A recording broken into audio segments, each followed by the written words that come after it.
Okay fine.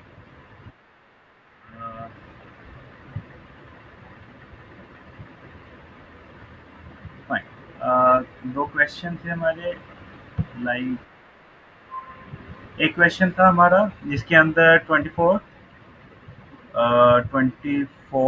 And 25 जो कि हम हाइपरकैल्सीमिया के अंदर बन जाता है जब हम रैट को CaCl2 दिया था, डाई हाइड्रोक्सी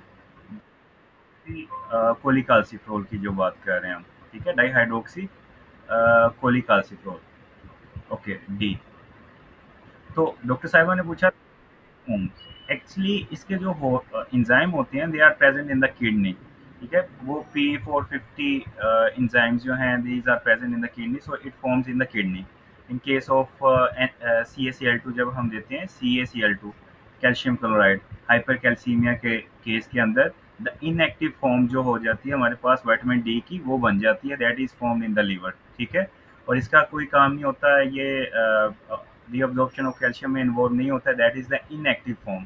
सो अल्टीमेटली जो विटामिन डी हमारे पास विटामिन डी का काम होता है वो नहीं हो रहा होता, like reabsorption of calcium and phosphate from the intestine. ठीक है, this is an inactive form. Okay, next question was कि दूसरा क्वेश्चन कौन सा था? ओके, डॉक्टर किसी और ने एक और क्वेश्चन पूछा था। Okay, next question was yes IP3 pathway related. ठीक है, IP3 पाथवे रिलेटेड, लाइक हमारे पास था एक MCQ, इसकी स्टेम ये थी कि strong वेजोकंस्ट्रिक्शन hormone which use IP3 pathway. So many IP3 pathway use option के अंदर और भी काफ़ी ज़्यादा होते हैं, बट हमारे पास प्रॉब्लम थी एंजियोटेंसिन 2 एंड और हमारे पास anti diuretic hormone, right? Anti diuretic hormone ADH। So both uses the हमारे पास IP3 पाथवे, और हमारे पास एंजियोटेंसिन का भी वैसोकंस्ट्रिक्शन एक्शन होता है, ट्रांजिएंट और उसका कह लें कि short term action of angiotensin 2। ठीक है, एंटी डायरेटिक हार्मोन का भी होता है with the help of V1 channel. ठीक है, सो हाउ टू सेलेक्ट और prioritize one? So remember the strong vasoconstrictor is anti diuretic hormone. ठीक है, strong vasoconstrictor is anti diuretic hormone. That's why हमने कहा था कि वेजोकंस्ट्रिक्शन प्लस IP3 पाथवे जो यूज करता है वो एंटी डायरेटिक हार्मोन होता है, not angiotensin 2, because angio anti diuretic hormone is strong vasoconstrictor. Am I clear? ये पॉइंट क्लियर है? Am I clear? Okay fine.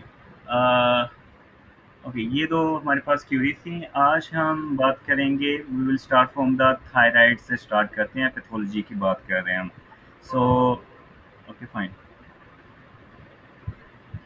Yes, Dr. Saiba, you have raised your hand. Dr. Ashinaz, your question please. आपने कोई question पूछना है?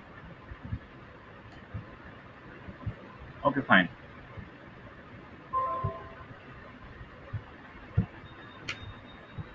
Okay, अब हम बात करते हैं लाइक थायराइड्स की। थोड़ा सा लिटिल बिट हम पीछे से बैकग्राउंड की बात करें तो इसे ये वाला। ओके, थायराइड के हार्मोन कौन से होंगे? Thyroid thyrotropin releasing hormone from the hypothalamus, thyroid पे थायराइड स्टिमुलेटिंग हार्मोन, और हमारे पास ये थायराइड पे एक्ट किया है और इसने फॉर्म किए T3 एंड T4। ओके, हम बात करते हैं कंडीशंस लाइक पैथोलॉजिकल कंडीशन जिसके अंदर हाइपरथायराइडिज्म हो जाती है। हाइपरथायराइडिज्म में क्या होगा? There is increase formation of T3 and T4। T3 and T4 will be increase. Okay, और हमारे पास इसका नेगेटिव फीडबैक इफेक्ट होगा which will cause is decrease TSH। ठीक है, TSH हमारे को डिक्रीज करेगा इन हाइपरथायराइडिज्म के। Okay, hyperthyroidism and thyrotoxicosis are two different things, right? Hyperthyroidism का मतलब ये होता है कि थायराइड की एक्टिविटी ज़्यादा होगी, increase activity of thyroid is hyperthyroidism. Thyrotoxicosis is increased T3 and T4 level. It may be from other ectopic source. So remember the thyrotoxicosis increase hormones जो हैं T3 and T4 के, it's not necessary कि वो hyperthyroidism के साथ ही associated हों। Yes, one of its cause is increased secretion of thyroid hormones जो कि हाइपरथायराइडिज्म के अंदर आती हैं। So do not confuse the thyrotoxicosis and hyperthyroidism things. Okay. अच्छा, हमारे पास हाइपरथायराइडिज्म में उसने नेगेटिव फीडबैक अफेक्ट किया थायराइड स्टिमुलेटिंग हार्मोन को, ये कम हो जाएगा। ठीक है, ये कम हो जाएगा। Okay, there are two things like एक एमसीक्यूज हमारे पास आता है। सपोज हमारे पास टीएसएच का लेवल जो है वो डिक्रीज है, ऑलरेडी डिक्रीज है। ठीक है, और हमने thyroid stimulating hormone thyrotropin releasing hormone दिया है पेशेंट को, उसके बाद इसका लेवल इंक्रीज हो गया है। ठीक है, what will be our interpretations, क्या इंटरप्रिटेशन होगी? Can anybody tell me?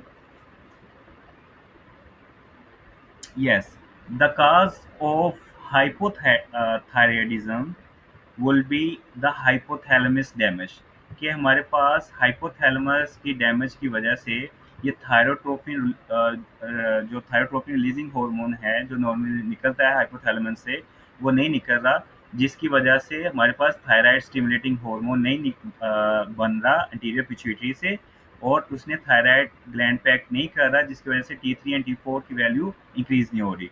Suppose मैं कहता हूँ कि TSH की वैल्यू ज़्यादा है, फिर हमने थायरोट्रोपिन रिलीजिंग हार्मोन दी है, इसकी वैल्यू और ज़्यादा होगी, क्या इंटरप्रिटेशन होगी?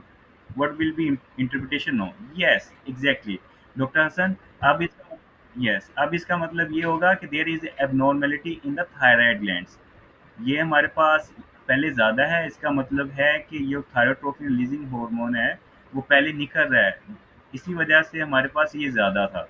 ठीक है, अगर हमने इसको कंफर्म करने के लिए ये दिया है, ये फिर और बढ़ गया, ज़्यादा से और बढ़ गया, सो इसका मतलब है इन दोनों का फंक्शन इंटैक्ट है। ठीक है, सो यहाँ पे हमारे पास डिफेक्ट है थायराइड का। थायराइड का क्या डिफेक्ट होगा? हाइपोथायराइडिज्म होगा कि हाइपरथायराइडिज्म होगा? हाइपोथायराइडिज्म के T3 एंड T4 की वैल्यू कम है।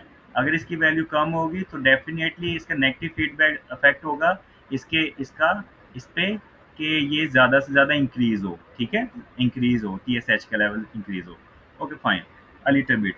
और हमारे लेयंस के हवाले से मैंने आपको ये दो पॉइंट्स बता दिए कि ऐसे आपने डिफ्रेंशिएट करना है। ओके, एक कंडीशन आती है हमारे पास ग्रेव डिजीज। ग्रेव डिजीज के अंदर क्या होता है? What happen in the grave disease?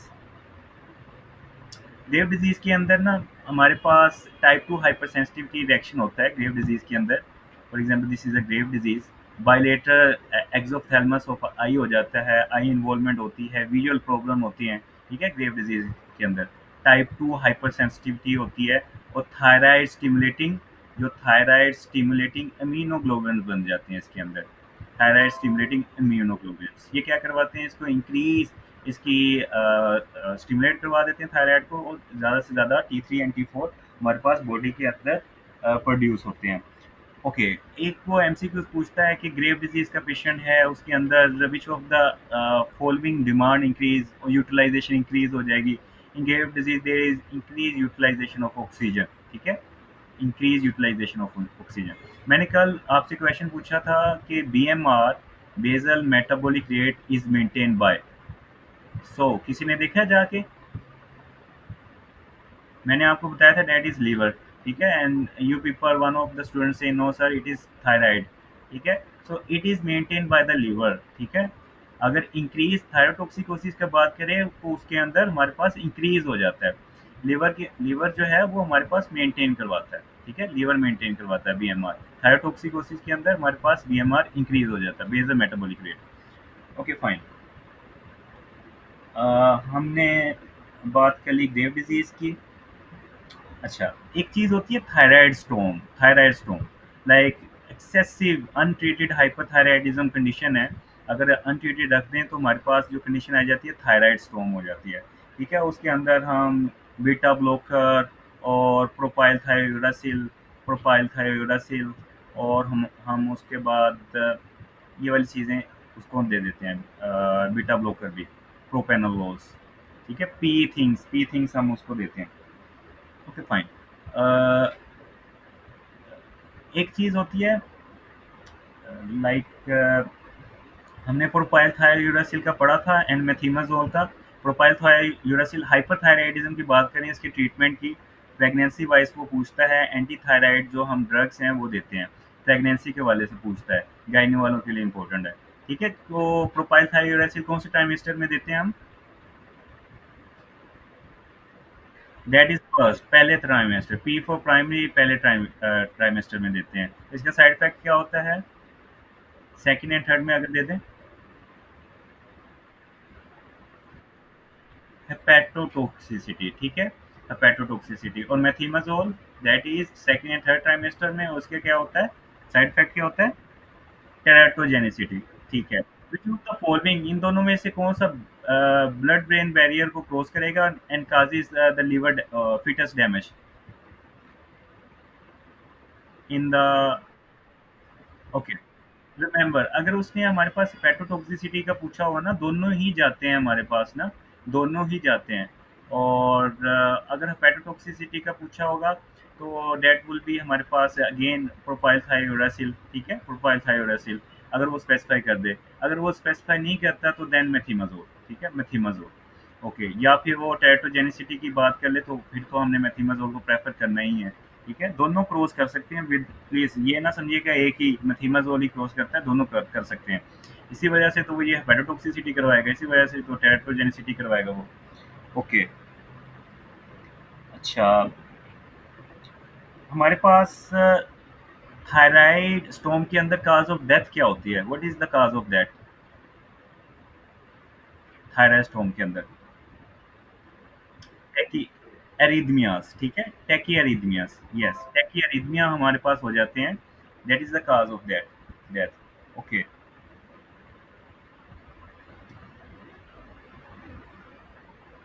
कि अगर हमारे पास एक पेशेंट है, वायरल इन्फेक्शन है, फ्लू लाइक उसको सिम्टम्स आ रहे हैं, उसके बाद उसका पेनफुल थायराइड हो गया, what will be your interpretation, क्या इंटरप्रिटेशन होगी? फ्लू लाइक सिम्टम्स है, उसके बाद उसको जो है ना थायराइड, पेनफुल थायराइड है, what will be your, okay, क्या बता रहे हैं? ओके, सब acute flu like symptoms means viral infection हुआ है उसको, ठीक है, वायरल इन्फेक्शन।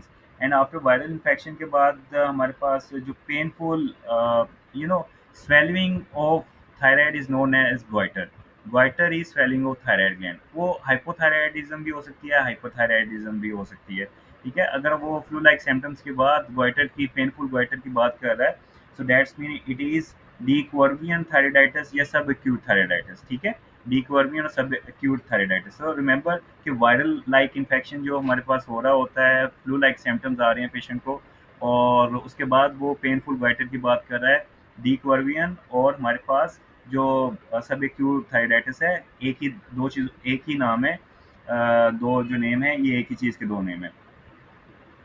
ओके, ये जो वायरल इन्फेक्शन होगा ये हाइपरथायराइडिज्म करवाएगा कि हाइपोथायराइडिज्म करवाएगा? ओके, रफी में ना टेबल हाइपो के अंदर ही उसने लिखा हुआ है, बट रिमेंबर इनिशियली हमारे पास ये हाइपोथायराइडिज्म करवाता है, इनिशियली हाइपो, फिर वो लेटर ऑन जो है ना हमारे पास सॉरी, इनिशियली हमारे पास हाइपर करवाता है, इनिशियली हाइपर करवाता है, फिर लेटर ऑन ये कन्वर्ट हो जाता है हाइपो के अंदर, ठीक है, हाइपो के अंदर। Initially is hyperthyroidism and later on का अगर word आए तो that will be hypothyroidism due to viral induce. Okay, that was something about hyperthyroidism. Okay, हमारे पास अगर पेशेंट है वो, ओके, इनिशियली उसकी ब्रेकडाउन होती है ना सेल्स की, तो बहुत ज़्यादा उसके अंदर T3 एंड T4 रिलीज होते हैं सेल से, ठीक है, और फिर लेटर ऑन उसकी डिस्ट्रक्शन होने की वजह से वो बनते ही नहीं है, और T3 and T4, so that's why the hypothyroidism condition becomes. ठीक है डॉक्टर आमना? ओके, समटाइम मैं एक्सप्लेन नहीं करता चीज़ों को, ओके फाइन, क्योंकि इसकी ज़रूरत नहीं है, बस पॉइंट आपने यही याद रखना। जी जी, ओके, मैं उधर आता हूँ डॉक्टर साहिबा, हाशिमोटो पे आते हैं। अभी मैं हाइपर की बात की है ना, तो मैं हाशिमोटो की भी आता हूँ बात। अभी हाइपर की बात की है मैंने से। क्या करना है, क्या करना है, क्या पूछ रही हैं आप? मैं बताता हूँ डॉक्टर साहिबा, अभी अभी मैं कह रहा हूँ, अभी मैं,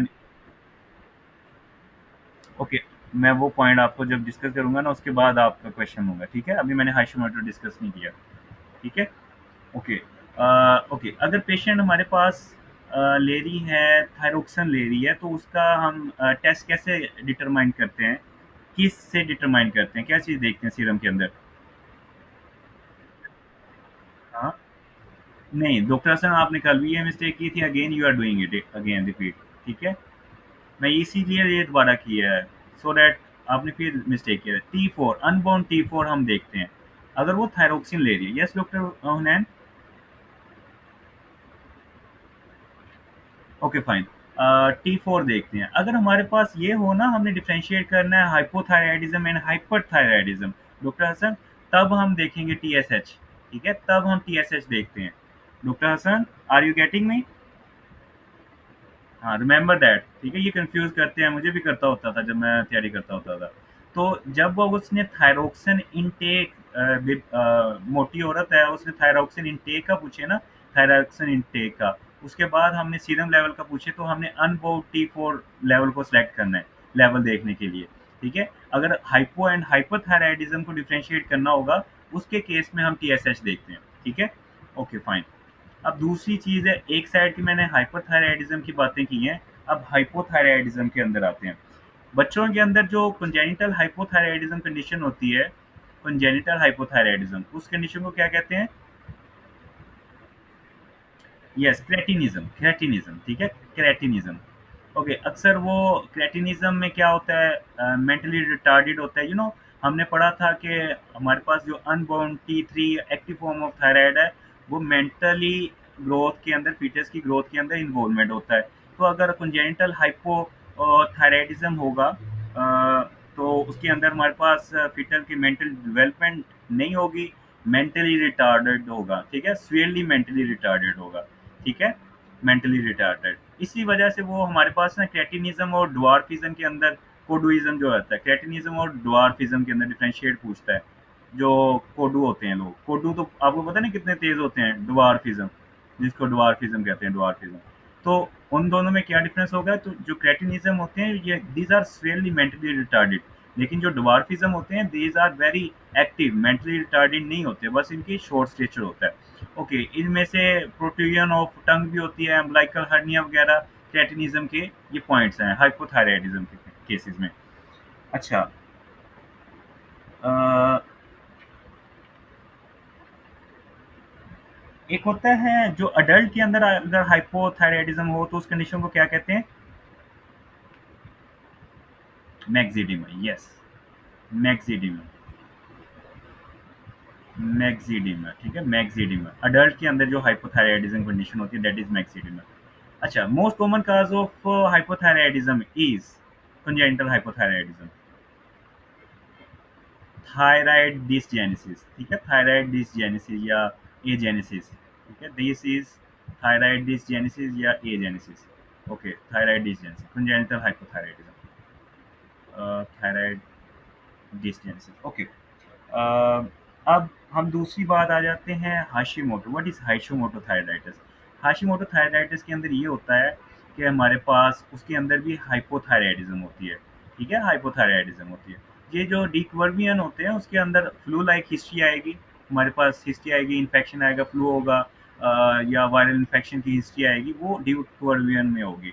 और हमारे पास मेजर मैनिफेस्टेशन हाइपरथायराइडिज्म आती है, इनिशियली हाइपरथायराइडिज्म आती है, बट इन प्रोलॉन्ग केस वो हाइपोथायराइडिज्म में चला जाता है।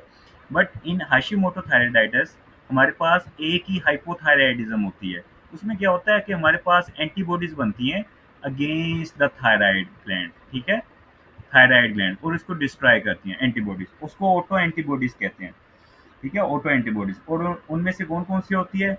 एक होती है एंटी टीपीओ, थायराइड पर ऑक्सीडेज वाली, एंटी टीपीओ, थायराइड पेरोक्सीडेज, इसको एंटी माइक्रोसोमल भी कहते हैं, ठीक है? इसी तरह एंटी थायरोग्लोबिन भी होती हैं, एंटी थायरोग्लोबिन, ठीक है? एंटी थायरोग्लोबिन, और एंटी थायरो पेरोक्सीडेज को एंटी माइक्रोग्लोबुलिन भी कहते हैं, एंटी थायरोग्लोबुलिन एंटीबॉडीज, ठीक है? ये दो एंटीबॉडीज होती हैं। इन दोनों की बनने की वजह से डिस्ट्रक्शन ऑफ थायराइड ग्लैंड होते हैं and that leads to hypothyroidism.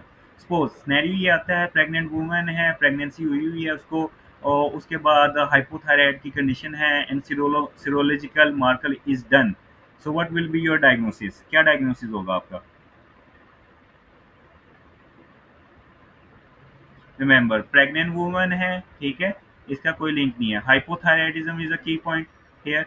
और उसके बाद वो कह रहा है कि सीरोलॉजी मार्कर कर रहे हैं, सीरोलॉजी का मतलब ये हो रहा है there is for identification of antibodies that is serology marker. तो हाइपोथायराइडिज्म प्लस सीरोलॉजी मार्कर्स या सीरोलॉजी जो हम कर रहे हैं, इट इज कोरस्पॉन्डिंग टू हमारे पास कौन सी डिजीज होगी जो जो अभी हम डिस्कस कर रहे हैं?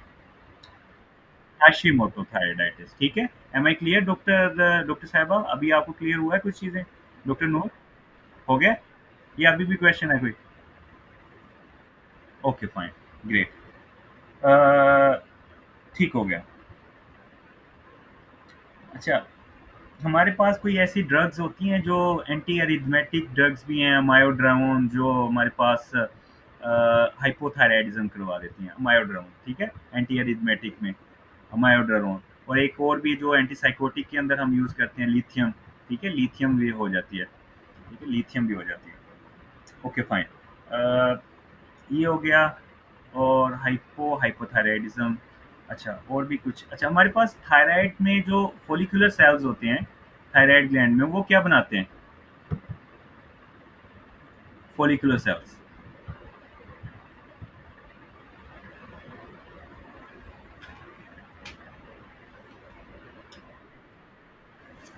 ओके, आयोडाइड, क्या चीज़ का आयोडाइड? यस, यस, थायरोग्लोबिन के साथ बाइंडिंग करने के बाद आयोडाइनाइजेशन वगैरह फॉलिकुलर सेल के अंदर होते हैं, ठीक है। इसी तरह जो पैराफॉलिकुलर सेल है वो क्या सक्रीट करवाते हैं? काल्सिटोनिन, ठीक है, काल्सिटोनिन हमारे पास पैराफोलिकुलर करवाते हैं। और काल्सिटोनिन का काम क्या होता है? What is the function of calcitonin?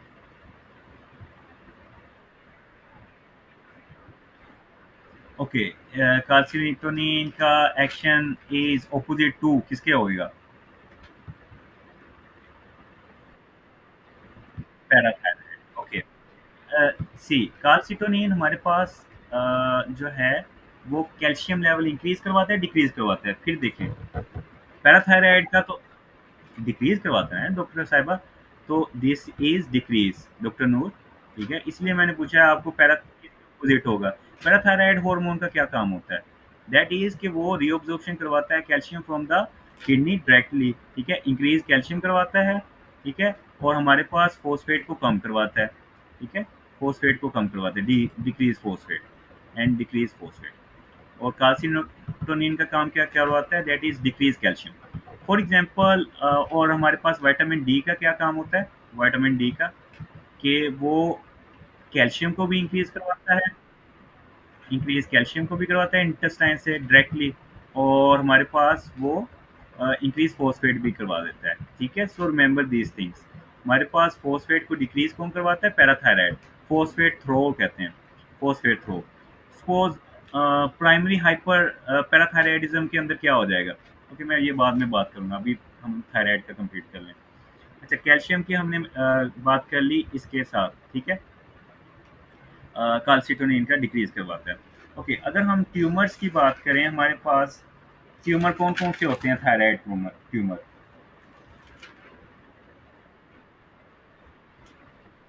Okay, यहाँ पे जो पाइप वाले होते हैं ना, पाइप वाले, this is for example papillary carcinoma, ये पाइप वाले होते हैं, ठीक है।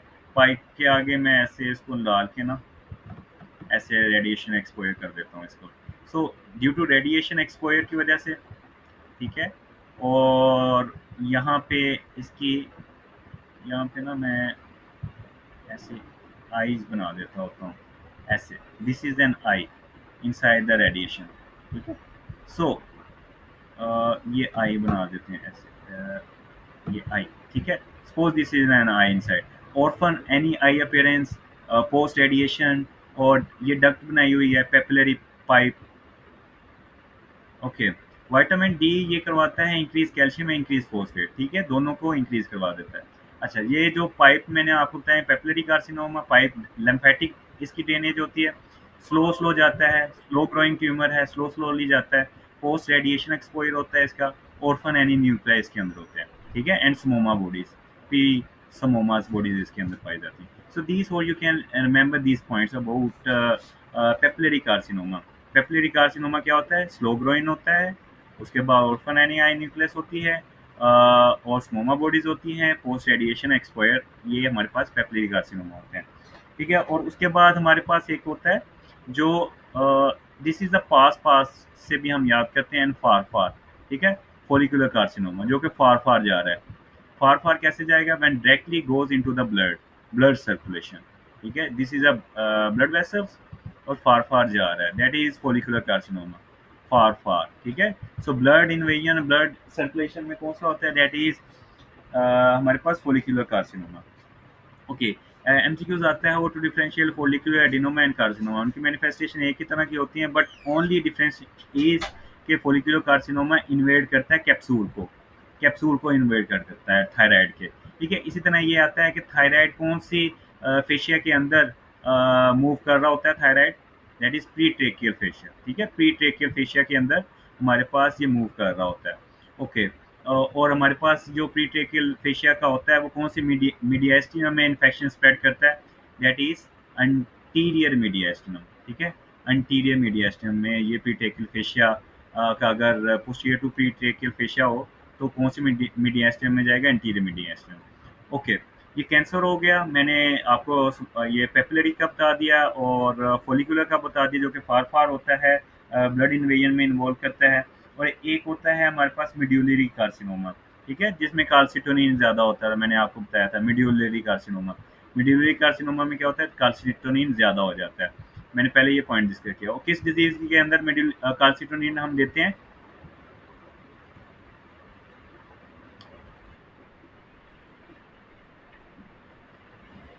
जी जी,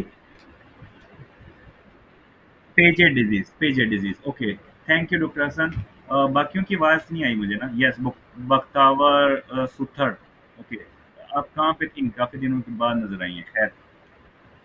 अच्छा, और मोस्ट एग्रेसिव की अगर बात पूछे दैट इज एनाप्लास्टिक, एनाप्लास्टिक, जी डॉक्टर, डॉक्टर सर,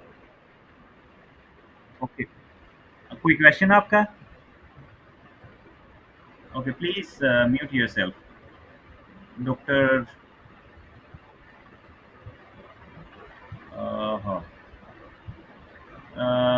अब म्यूट कहाँ पे करना है, ठीक है, doctor Hunain, doctor Hunain please mute yourself, okay fine, ठीक हो गया, yes doctor Ashi you have a question,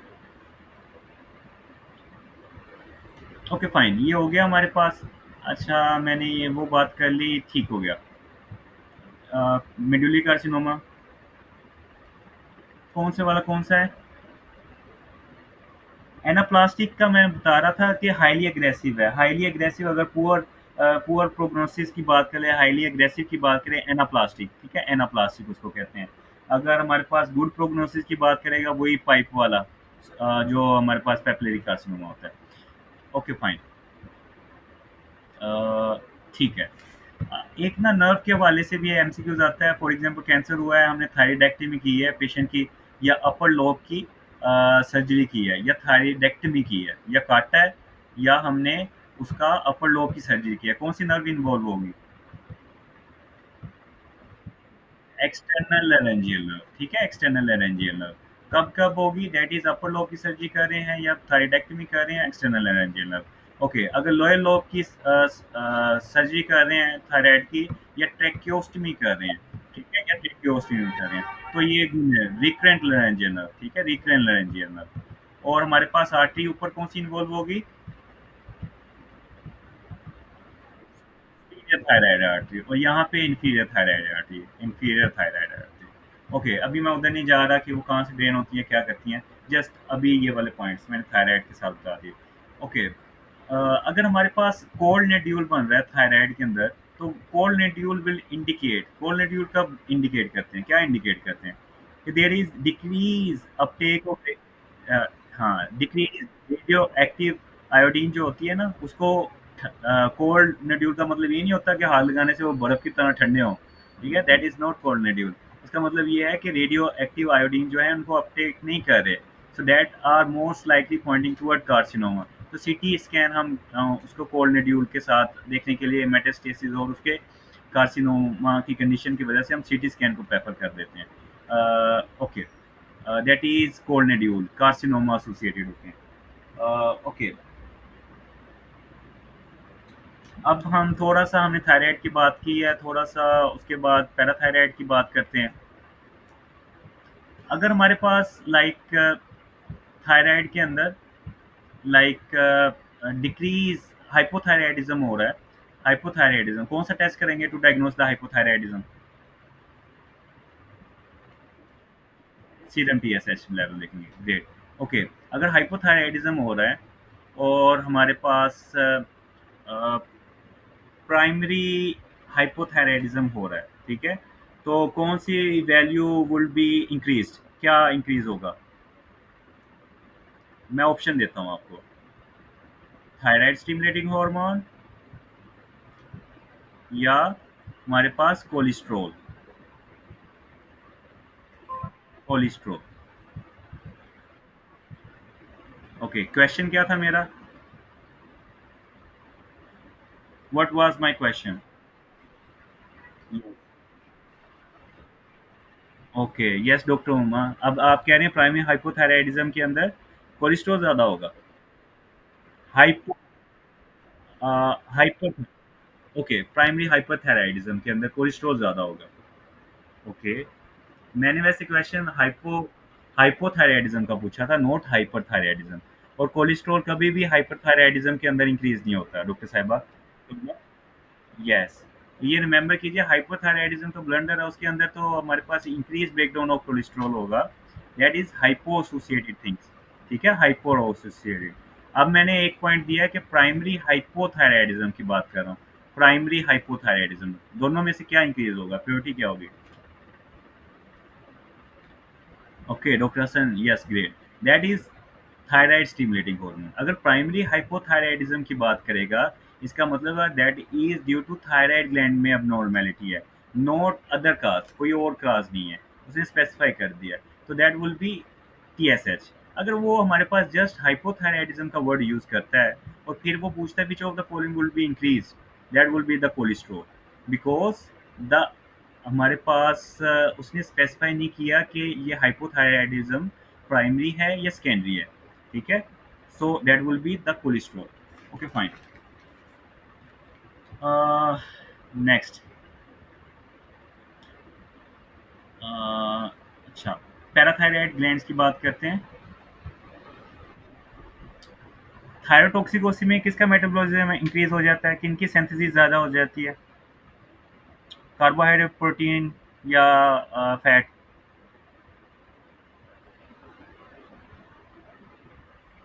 hypothyroidism में, जी जी, मेटाबॉलिज्म किसका इंक्रीज हो जाता है? Protein, protein, that is protein. Fat molecule की मोबिलाइजेशन होती है, उनकी डिस्ट्रक्शन होनी शुरू हो जाती है, that's why lean and thin हम हो जाते हैं जब हम थायरोक्सिन वाली मोटी लोग होते हैं, इसी वजह से थायरोक्सिन ले रही होती हैं।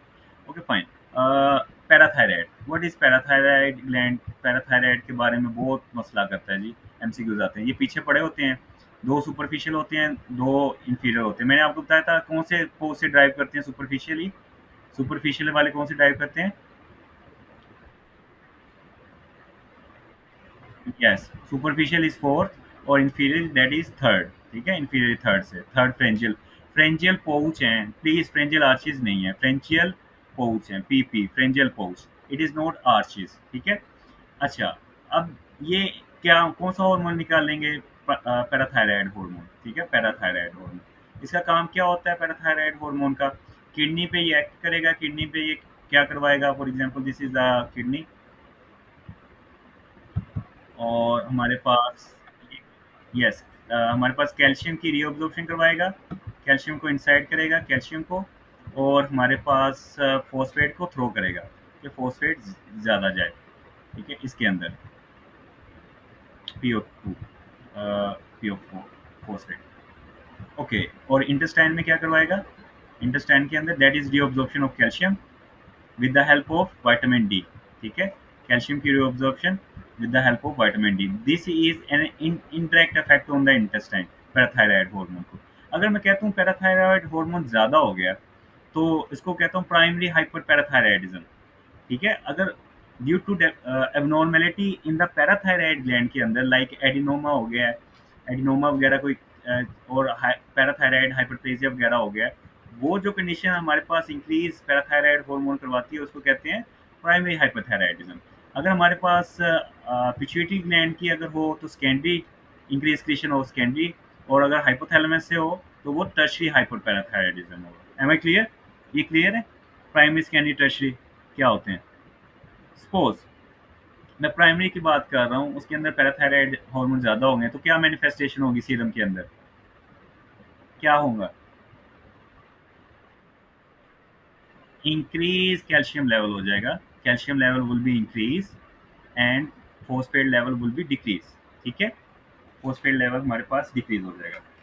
Okay, decrease phosphate level. Okay fine, this is a manifestation of primary hyper parathyroidism. Okay, अब मैं दूसरी बात करता हूँ कि सेकेंडरी हाइपरपैराथायराइडिज्म हो रही है, सेकेंडरी हाइपरपैराथायराइडिज्म हो रही है। इट में बी ड्यू टू हमारे पास पिट्यूटरी की एबनॉर्मेलिटी हो सकती है, due to the other organ की हो सकती है जिसकी वजह से हाइपरप्लेजिया हो रहा है ऑफ द पैराथायराइड ग्लैंड। वो इटसेल्फ उसकी अपना अपनी वजह नहीं है, इंट्रिंसिक फैक्टर नहीं है, due to like chronic renal failure के अंदर। ठीक है, क्रोनिक रीनल फेलियर के अंदर secondary due to renal failure के अंदर वो भी एक वजह है, और भी कई वजह हो सकती हैं। बट रिमेंबर कि जो secondary due to renal failure होते हैं ना, इसके अंदर हमारे पास कैल्शियम इंक्रीज करता है और फॉस्फेट भी इंक्रीज करता है, क्योंकि हमारे पास फॉस्फेट तो थ्रो आउट होना है उसके साथ ही हमारे पास किडनी से। तो वो किडनी फेलियर हुआ है, फॉस्फेट थ्रो नहीं होगा। तो मोस्टली अगर increase calcium with increase phosphate in along with increased parathyroid hormone, that is secondary hyperparathyroidism due to kidney failure। ठीक है, ये पॉइंट क्लियर है अभी तक? अगर ये फोस्फेट डिक्रीज हो जाता है तो जी जी।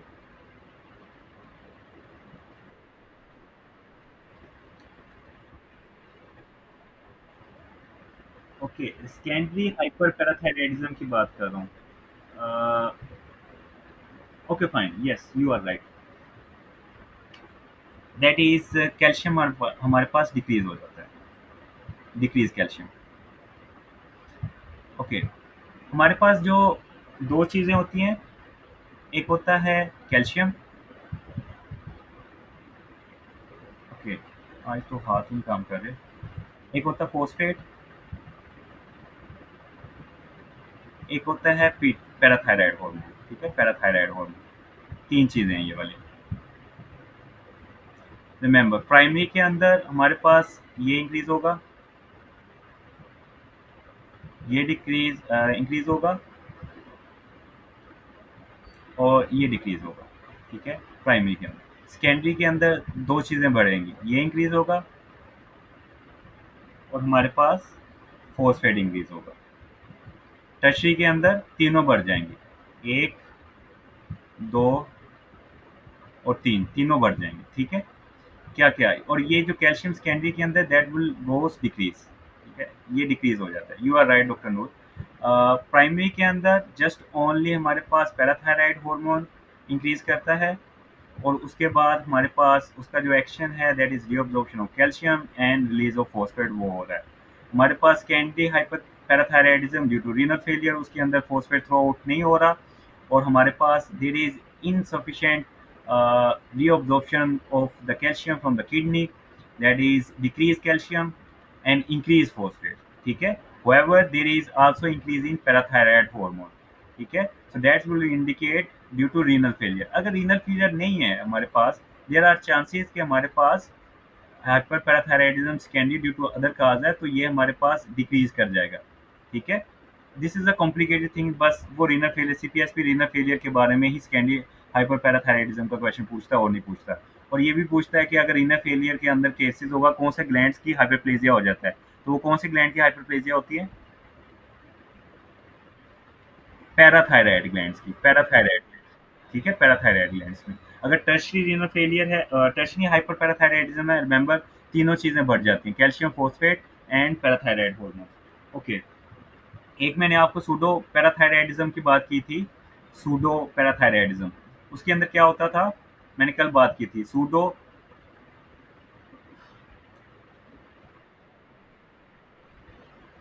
पीटीएच नॉर्मल होता है डॉक्टर साहिबा, फिर सोच लें। ओके, ये मैंने आपको कल बताया था, जब हम दूसरा पैराथायराइड की मैं बात कर रहा था। खैर, कल भी पॉइंट रिपीट किया हुआ है। ओके, सूडो हाइपोपैराथायराइडिज्म के अंदर क्या होता है? सूडो हाइपोपैराथायराइडिज्म, हाइपोपैराथायराइडिज्म नेम क्या इंडिकेट करता है? हाइपोपैराथायराइडिज्म। इसका मतलब है, नेम इंडिकेट कर रहा है कि डिक्रीज पैराथायराइड हार्मोन होना चाहिए, ठीक है, नेम जो इंडिकेट कर रहा है। बट सूडो है, इसका मतलब फॉल्स, फॉल्स, फॉल्स चीज है। सूडो का मतलब यही होता है कि फॉल्स, कि वो फॉल्स, फॉल्स है हाइपोपैराथायराइडिज्म। मतलब कि हमारे पास पैराथायराइड हार्मोन ज़्यादा होगा, इसके अंदर सूडो हाइपोपैराथायराइडिज्म के अंदर पैराथायराइड हार्मोन ज़्यादा होगा। बट हम इसको हाइपोपैराथायराइडिज्म क्यों कहते हैं? कि हमारे पास जो एक्शन होता है ना, एक्शन पैराथायराइड हार्मोन का to increase calcium and decrease phosphate, वो कम हो जाता है due to resistance of parathyroid hormone on the tubular cells of the kidney. उस वजह से मैनिफेस्टेशन हाइपोपैराथायराइडिज्म की आ रही होती है। But that manifestation is due to the resistance, not due to the decreased parathyroid hormone. That's why we say pseudo hypoparathyroidism. Am I clear? ये point clear है? Is that point clear? Okay fine. अच्छा, इसकी ना हमें manifestation भी आती है, एक वो क्वेश्चन पूछता है डंपल डंपल नकल नकल डंपल डंपल साइन, ठीक है, वो इसी के अंदर आते हैं। इसी तरह हमारे पास एक होती है मैटरनल सूडो हाइपोपैराथायराइडिज्म, और एक होती है पैटर्नल। रिमेंबर, ये जो मैंने आपको बताई है ना चीज़ें, दैट इज मैटरनल एसोसिएटेड, ठीक है। और जो पैटर्नल होती हैं उसके अंदर सारी चीज़ें नॉर्मल होती हैं। मैटरनल के साथ ये वाली मैनिफेस्टेशन आती है, जो मैंने अभी बताई है। मैटरनल के साथ मैनिफेस्टेशन हमारे पास नॉर्मल होती है, पैराथायराइड की भी, कैल्शियम की भी और फॉस्फेट की भी। अच्छा, अल्ब्राइट हेरिडिटी ऑस्टियोडिस्ट्रोफी के साथ एसोसिएटेड होता है। अच्छा, ये जो मैंने अभी नक्कल नक्कल की बात की है, let me show you a diagram. Okay, no, not this one,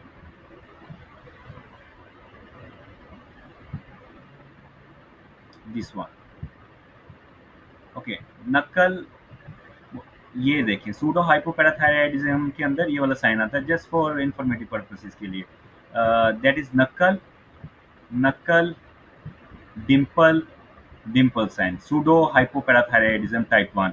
जो मैटरनल एसोसिएटी होती है उसको टाइप वन कहते हैं, और वन ए कहते हैं। जो वन बी होती है दैट इज वो एसोसिएटेड होती है पैटर्नल के साथ, ठीक है। That is what I mean by नकल नकल डिम्पल डिम्पल साइन। जब फिश बनाएंगे तो डिम्पल डिपलिंग आना शुरू हो जाएंगे। ओके, हमने थायराइड कर लिया, हाइपोथायराइडिज्म कर ली, और हमने उसके बाद अच्छा, should I move to the MCQs और थोड़ा सा और बताऊं मैं आपको? ओके फाइन, और बताऊं, ठीक है। एक होती है condition diabetes insipidus, diabetes insipidus. Okay, diabetes insipidus. एक चीज़ होती है स्याड, SIADH, स्याड, ठीक है। एक चीज़ होती है नॉर्मल इंडिविजुअल्स, और एक चीज़ होती है, और नहीं, नॉर्मल को नहीं करते हम बात करते हैं डिहाइड्रेटेड पेशेंट। नॉर्मल का तो सभी को पता होगा, डिहाइड्रेटेड का, ठीक है, डिहाइड्रेटेड पेशेंट, ठीक है। अच्छा, डायबिटीज इंसिपिडस क्या होता है? एक होता है सेंट्रल, एक होता है नेफ्रोजेनिक। इसके अंदर क्या होता है कि एंटी डायरेटिक हार्मोन जो है एंटी डायरेटिक हार्मोन निकल नहीं रहा होता, ठीक है? उसकी डेफिशिएंसी होती है। आइदर वो सेंट्रल के अंदर वो निकल नहीं रहा होता, एंटी डायरेटिक हार्मोन कहाँ से निकलता है? हाइपोथैलेमस से।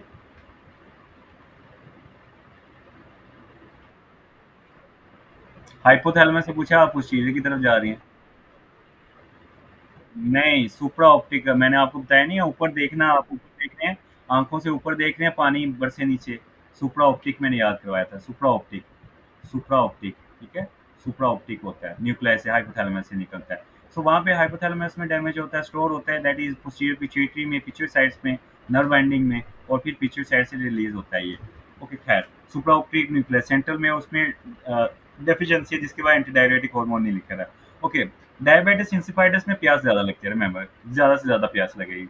नेफ्रोजेनिक में क्या होता है कि रिलीज़ तो सही हो रहा होता है, लेकिन उसका एक्शन किडनी पे एंटी डायरेटिक की क्या प्रायोरिटी थी जो मैंने बताई थी, इसका एक्शन की क्या प्रायोरिटी होती है? एंटी डायरेटिक हार्मोन की क्या प्रायोरिटी थी जो हमने पहले नेफ्रो में पढ़ा? यस। नहीं, नहीं, डी से मैंने आपको याद नहीं करवाया था? कलेक्टिंग डक्ट, कलेक्टिंग डक्ट, उसके बाद distal convoluted tubule, distal convoluted tubule, ठीक है? और फिर उसके बाद cortical collecting, yes doctor Ayesha, great. Cortical collecting tubule, great doctor Ayesha, ठीक है? Cortical, that is the purity of anti diuretic hormone, ठीक है? इसके ऑपोजिट जो होती थी वो एल्डोस्टेरोन की होती थी। ओके, खैर, तो नेफ्रोजेनिक में इसका एक्शन नहीं होता, तो उसकी वजह से उसकी रेजिस्टेंस हो जाती है, लाइक कोई ड्रग्स वगैरह ले रहा है जिसकी वजह से उसको उसका इफेक्ट डिक्रीज हो रहा है। कौन सी ड्रग्स हो सकती हैं? डेमिकोसाइक्लिन, डेमिकोसाइक्लिन, ठीक है? जो वो ड्रग्स ले रहा है डेमिकोसाइक्लिन, उसकी वजह से उसका अफेक्ट नहीं हो रहा डेमिकोसाइक्लिन। अच्छा, ठीक हो गया। तो इसमें मैनिफेस्टेशन क्या आएगी? ये अगर मैं ऐसे, हमारे पास इसकी मैनिफेस्टेशन क्या आएगी? फॉर एग्जांपल दिस इज यूरन, यूरन की मैनिफेस्टेशन की बात कर रहा हूँ, ठीक है? यूरन के अंदर, और हमारे पास जो होती है प्लाज्मा, ठीक है? प्लाज्मा के अंदर, ये मोटे मोटे पॉइंट्स हैं, मतलब इतना दिमाग पाने के बाद आपने जो है ना ये याद करने होते हैं, और यही काम आते हैं सीपीएसपी में, कोई लंबे चौड़े नहीं है। अच्छा, ये यूरिन की ऑस्मोलैरिटी या प्लाज्मा की ऑस्मोलैरिटी में क्या आता है? ओके, अब इसके डायबिटिस इंस्पाइडस के अंदर क्या होगा? यूरिन की ऑस्मोलैरिटी ज़्यादा होगी, कम होगी?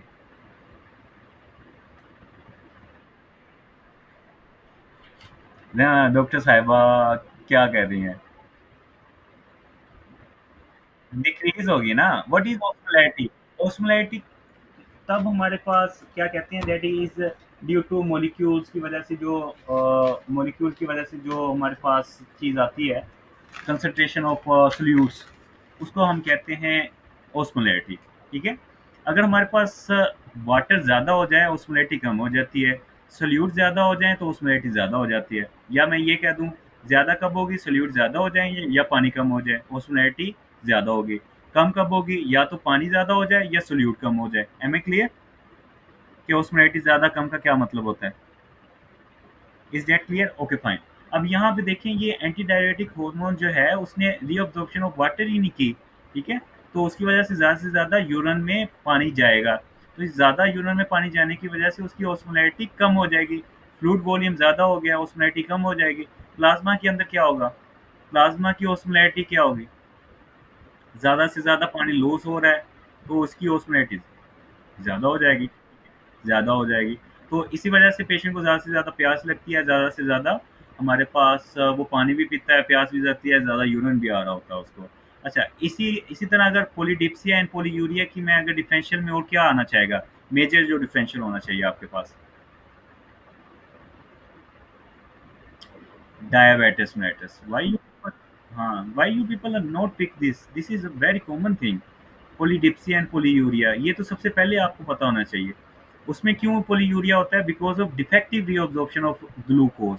हमें पता है कि मैक्सिमम रीअब्जॉर्प्शन ऑफ ग्लूकोज हो जाती है सब्सटेंस की, और हमारे पास जो लोड होता है, ट्यूबुलर लोड ऑफ ग्लूकोज कितना, थ्रेशोल्ड ऑफ कितना होता है ग्लूकोज का? 200, दैट इज 200। तो डायबिटिस मेलिटस में इंक्रीज अच्छा डायबिटिस मेलिटस की मैं बात नेफ्रोजेनी पे क्या होती है, मुझे रिमेंबर करवाइएगा अगर मैं भूल जाऊं। किडनी पे क्या इफेक्ट होता है ये क्वेश्चन, उसकी मैनिफेस्टेशन क्या आती है किडनी पे, सिंड्रोम क्या होता है, किमल विंसन सिंड्रोम हो जाता है जो, और अल्सर इसके मैंने बताने हैं टाइप 1 एंड टाइप 2 का मैंने डिफरेंशिएट करवाना है, डीके का डिफरेंशिएट करवाना है, ठीक है। अगर मैं इनमें से कोई पॉइंट मिस करूँ तो मुझे बता दीजिएगा। अच्छा, अच्छा ये होगी इसकी मैनिफेस्टेशन डायबिटिस इंसिपिडस की। सैड के अंदर क्या होता है, abnormal secretion of anti diabetic hormone, ठीक है। वो कौन सा प्लियोमोस जो हमारे पास एबनॉर्मल प्लियोमॉर्फिक सिंड्रोम्स जो होते हैं, सैड किसके साथ एसोसिएटेड होता है, they that is paraneoplastic syndrome, yes. Paraneoplastic syndromes के साथ भी एक होता है। पैरान्यूप्लास्टिक सिंड्रोम क्या होते हैं कि ऐसी जगह पे कैंसर हो जाए या एबनॉर्मेलिटी हो जाए जो हमारे पास वो सिक्रीशन ऐसी करें जो कि इन हीट उस लोकलाइज एरिया की सिक्रीशन ना हो। फॉर एग्जांपल मैं ये बात करूं, like this is a lung, ठीक है, लंग है, दो लंग है। अगर स्मॉल सेल कार्सिनोमा हो गया इनका, स्मॉल सेल कार्सिनोमा, लंग में तो कोई स्क्रीशन नहीं ना करवानी, स्मॉल सेल कार्सिनोमा हो गया, सीसी, तो इन्होंने ऐसी स्क्रीशिंग करवाना शुरू कर दी, लाइक एड्रीनोकोर्टिकोट्रोफिक हार्मोन स्क्रीशिंग करवाना शुरू कर दी इन्होंने, ठीक है, एड्रीनोकोर्टिकोट्रोफिक हार्मोन। और इस इन्होंने एंटी डायरेटिक हार्मोन भी स्क्रीशिंग करवाना शुरू करवा दिए। और ये इनकी लोकलाइज एरिया तो यहाँ से नहीं प्रोड्यूस होनी चाहिए, तो इस सिंड्रोम को हम कह देते हैं दैट इज पैरान्यूप्लास्टिक सिंड्रोम। तो स्मॉल सेल कार्सिनोमा जो हम कहते हैं ऑफ द लंग, उसके अंदर एडिनोकोर्टिकोट्रोपिक हार्मोन ज़्यादा रिलीज होता है और इसको और सेल कार्सिनोमा भी कहते हैं। और एंटी डायरेटिक हार्मोन भी ज़्यादा रिलीज होता है। और इसी तरह लंबर ईटर सिंड्रोम भी इसके अंदर आ जाता है, ठीक है, Lambert Eaton syndrome, paraneoplastic syndrome of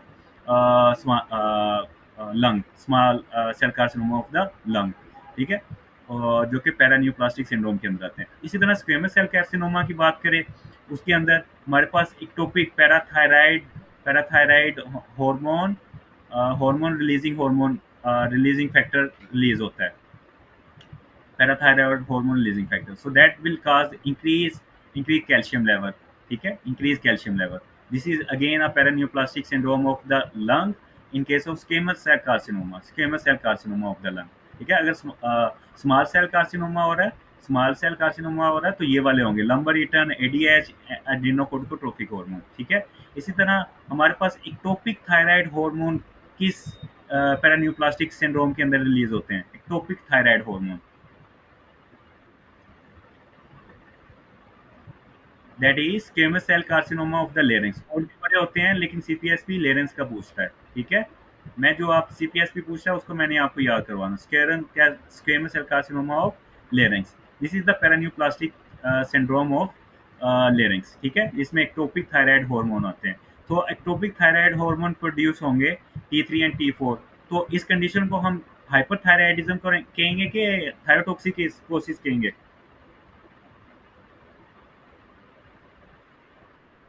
yes, thyrotoxicosis, so that's why मैंने आपको डिफरेंशिएट करवाया था हाइपरथायराइडिज्म एंड थायरोटॉक्सिकोसिस के अंदर, ठीक है। सो ये भी एमसीक्यूज आए हुए हैं। अच्छा, लेट्स बैक टू आवर, कहाँ पे हम बात कर रहे थे, ओके, हम क्या बात कर रहे थे, सियाड की, ठीक है। सियाड का मैंने आपको बता दिया। अब इसका क्या एबनॉर्मल सिक्रीशन हो रही है anti diuretic hormone, urine osmolality क्या होगी, एक्सेसिव रीअब्जॉर्प्शन ऑफ वाटर हो गई है, यूरिन की ऑस्मोलिटी क्या होगी यहाँ पे, इंक्रीज हो जाएगी ना, इंक्रीज हो जाएगी। वो उठा के पानी उधर प्लाज्मा में डाल रहा है, इसकी ऑस्मोलिटी क्या होगी,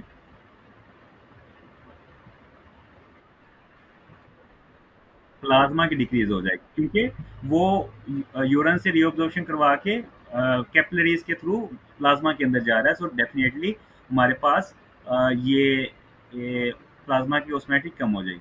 हाउ टू डिफरेंशिएट बिटवीन, अच्छा, डिहाइड्रेट है, this is a dehydrated patient, इसके अंदर क्या होगा, यूरिन की ऑस्मोलिटी के अंदर हमारे बढ़ जाएगा, क्योंकि बॉडी के अंदर पानी है ही नहीं, वो सारा स्वेटिंग के थ्रू हमारे पास निकल गया बाहर, ठीक है। तो यूरिन की ऑस्मोलिटी भी ज़्यादा होगी, प्लीज अनम्यूट योरसेल्फ, और प्लाज्मा की भी हमारे पास ऑस्मोलिटी ज़्यादा हो जाएगी। एमसीक्यूज आता है, हाउ टू डिफरेंशिएट बिटवीन सियार एंड डिहाइड्रेटेड पेशेंट या नॉर्मल पेशेंट।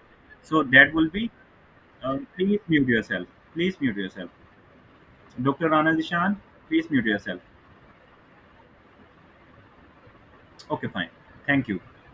जो सियाड और नॉर्मल पेशेंट के अंदर डिफरेंशिएट करना होता है, दैट विल बी हमारे पास डिक्रीज सीरम ऑस्मोलैरिटी। क्यों? क्योंकि हमारे पास डिहाइड्रेटेड पेशेंट के अंदर भी ये इंक्रीज कर रही होती है urine osmolarity. So that's why हम प्लाज्मा ऑस्मोलैरिटी को प्रेफर करते हैं। नो डाउट सियार के अंदर एंटी डायरियाटिक हार्मोन भी इंक्रीज होगा, एंटी डायरियाटिक हार्मोन भी इंक्रीज होगा। बट जब हमारे पास थर्स्ट होती है, डिहाइड्रेटेड पेशेंट होते हैं, उनके अंदर एंटी डायरियोटिक हार्मोन भी हमने इंक्रीज करवाना होता है, so that increase retention of water in the body. So the first priority should be decrease plasma osmolarity. ठीक है, ये पॉइंट समझ आ रही है कि हमने क्यों प्लाज्मा को प्रेफर किया ओवर एडीएच पे और ओवर यूरिन ऑस्मोलैरिटी पे। ओके फाइन, वी विल, मैं दोबारा लिंक शेयर करूंगा आपको, ठीक है, अगर ये बंद हो जाता है।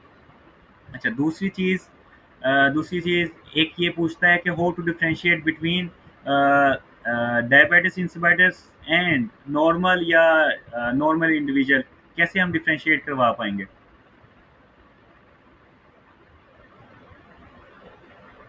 डिक्रीज यूरिन ऑस्मोलैरिटी, ठीक है। डायबिटिस इंसिपिडिस में